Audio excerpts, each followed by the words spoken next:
sagantaa galataa.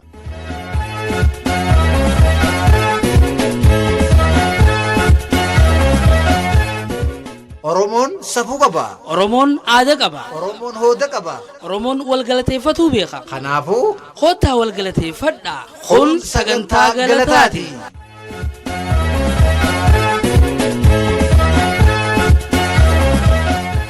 Sagantaan galataa torbaanitti guyyaa takka ala dagalgala kan isiniif dhiyaattu ta'a. Kun sagantaa keessanii. Kottaa walgalateeffadhaa. Sagantaa galataa.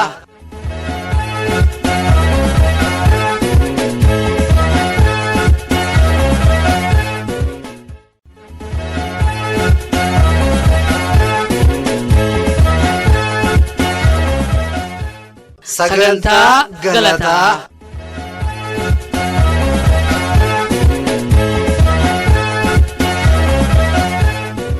Oromoon safuu qaba. Oromoon aadaa qaba. Oromoon hooda qaba. Oromoon walgalateeffatuu beeka. Kanaafuu Kottaa walgalateeffadhaa. Kun sagantaa galataati.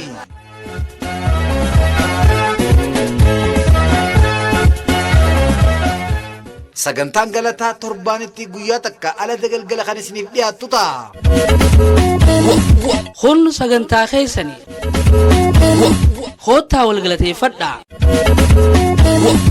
Sagantaa galataa.